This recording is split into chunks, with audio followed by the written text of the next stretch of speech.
If you haven't already watched my previous videos on the topics of this show, then just go ahead and do that now. And we can talk about how great it would be if they ever did an adaptation of this manga. Let's take a look at Dragonhead, also known as Minetaro Mochizuki. This story is set after some sort of cataclysm where the main character Nobuo finds himself trapped in a train tunnel that has collapsed and is slowly being buried alive. The story follows Nobuo and the small group of survivors he finds in the train tunnel as they try to escape the suffocating darkness and make their way to the surface. But things are not what they seem, and as the story progresses it becomes clear that the real monster in this story may not be the one that's chasing them. Like most stories of this nature, we have a large cast of characters that are fairly forgettable. The main character, Nobuo, starts off as your typical reluctant hero, but quickly breaks down both mentally and physically throughout the course of the story.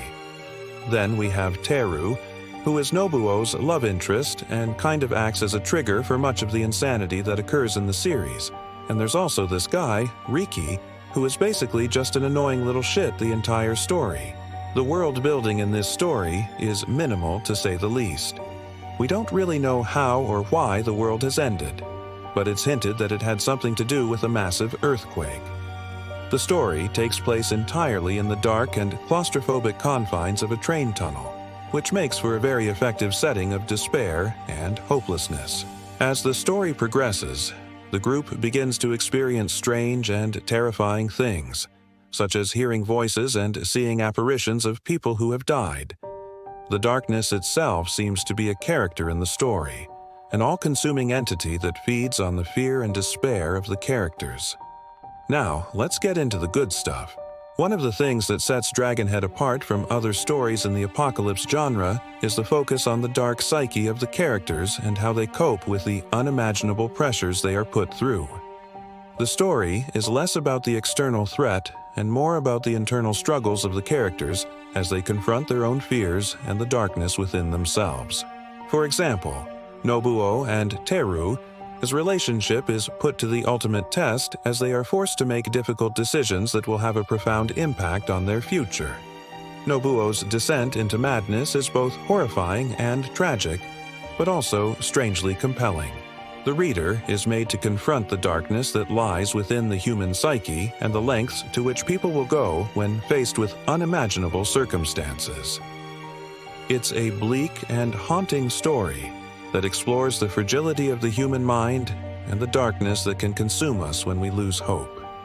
I'd say that Dragonhead is like if High-Rise Invasion and Shiki had a baby, but honestly, I think it's better than both of those shows. It's a shame that it never got animated because I think it could have been really cool to see the darkness and despair brought to life visually.